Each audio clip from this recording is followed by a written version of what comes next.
Seiring dengan bertambahnya populasi manusia dan kebutuhan hidup yang semakin berkembang, maka tarik-menarik kepentingan dalam memanfaatkan suatu lahan tidak bisa dihindarkan.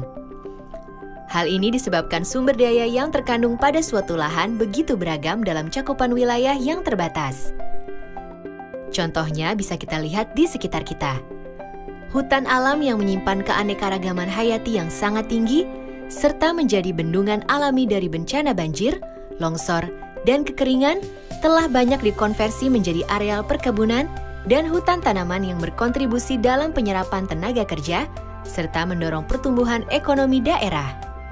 Lahan-lahan persawahan yang dulunya menjadi lumbung pangan nasional, sedikit demi sedikit tergerus oleh kebutuhan manusia terhadap tempat bermukim, berniaga, bahkan kawasan industri. Demikian juga pengambilan sumber daya yang tersimpan di perut bumi seperti minyak, gas bumi, batu bara, atau emas, kerap menyisakan tanah-tanah tandus yang sulit ditanami.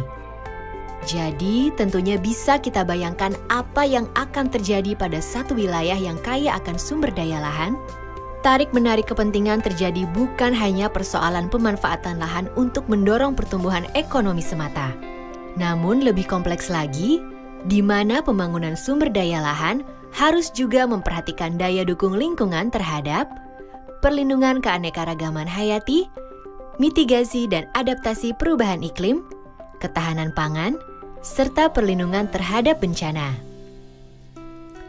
Karena itu, peran pemerintah daerah menjadi sangat penting dalam mengintegrasikan kebijakan dan program pembangunan, baik yang datang dari masyarakat maupun yang berasal dari kebijakan nasional, ke dalam rencana pembangunan sumber daya lahan di wilayahnya. Apalagi Undang-Undang Nomor 23 Tahun 2014 mengenai pemerintah daerah juga telah menegaskan bahwa perencanaan pembangunan daerah merupakan satu kesatuan dalam sistem perencanaan pembangunan nasional yang juga mensyaratkan keterlibatan para pemangku kepentingan secara inklusif.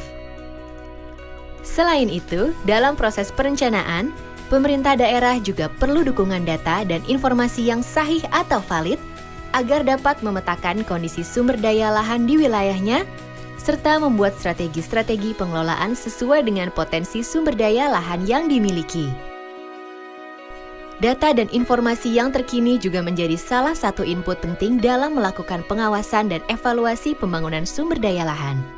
Karena akan menentukan ketepatan dan kecermatan pengambilan keputusan oleh pemerintah daerah atas permasalahan atau tuntutan pengelolaan sumber daya lahan di wilayahnya. Mengingat pentingnya dukungan data dan informasi yang valid ini, pemerintah daerah perlu memiliki satu sistem informasi untuk pembangunan sumber daya lahan yang berkelanjutan yang dapat mengelola data dan informasi secara sistematis dan terintegrasi dengan sistem-sistem informasi yang sudah ada dan saling melengkapi. Hal ini ditegaskan pada pasal 274 Undang-Undang Nomor 23 Tahun 2014 bahwa perencanaan pembangunan daerah didasarkan pada data dan informasi yang dikelola dalam sistem informasi pembangunan daerah.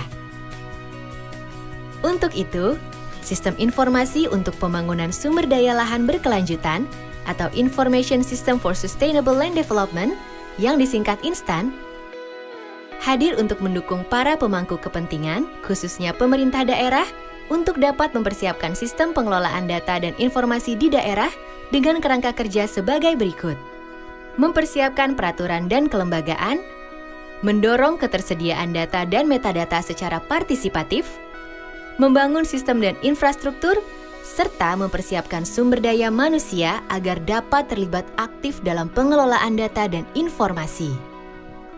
Dengan memanfaatkan INSTAN, para pemangku kepentingan dapat bekerja sama dalam pembangunan sumber daya lahan yang berkelanjutan di tingkat subnasional dan bersinergi dengan pengelolaan data dan informasi di tingkat nasional. Sinergi ini dilaksanakan dalam bentuk integrasi kebijakan dan program terkait sistem informasi pembangunan sumber daya lahan, penerapan standar nasional untuk pengelolaan data dan metadata, pertukaran data dan informasi sumber daya lahan melalui sebuah sistem dan infrastruktur lintas sektor yang mandiri, dan peningkatan kapasitas sumber daya manusia sesuai dengan kebutuhan sistem informasi pembangunan sumber daya lahan. Selain itu, Instan juga akan memudahkan pemerintah mengakses informasi yang diperlukan untuk membuat kajian atau melakukan integrasi kebijakan dan program antara tingkat nasional dan daerah dengan lebih terpadu. Misalnya dalam rangka penyusunan rencana tata ruang wilayah atau RT/RW, pembuatan rencana aksi penurunan gas rumah kaca, atau dalam melakukan penyusunan laporan tahunan daerah. Proses perizinan pengusahaan lahan juga menjadi lebih transparan, sehingga sejalan dengan inisiatif pemerintah pusat untuk menjalankan e-government. Instan adalah sebuah bentuk investasi jangka panjang yang dapat memudahkan para pemangku kepentingan dalam mengakses dan memanfaatkan data dan informasi terkini yang dibutuhkan oleh proses-proses pembangunan sumber daya lahan berkelanjutan. Instan dapat membantu dan memudahkan pemerintah daerah dalam mengambil keputusan yang terkait pembangunan sumber daya lahan dengan lebih cepat dan akurat. Perubahan status lahan akan menjadi lebih jelas dan transparan sehingga akan menghindari terjadinya konflik pemanfaatan sumber daya lahan. Pembangunan sumber daya lahan akan berlangsung lebih terarah dan mengindahkan kepentingan lingkungan sekitar karena didukung data terkini, akurat, dan mudah diakses. Namun keberhasilan dari sistem ini sangat ditentukan oleh peran aktif dari seluruh pemangku kepentingan yang terlibat di dalam proses pembangunan sumber daya lahan di tingkat nasional maupun daerah. Ini saatnya bagi kita semua untuk berkomitmen mendukung keberadaan sistem pengelolaan data dan informasi bersama demi terwujudnya pembangunan ekonomi hijau yang membawa kesejahteraan bagi masyarakat dan kelestarian sumber daya alam secara bersamaan.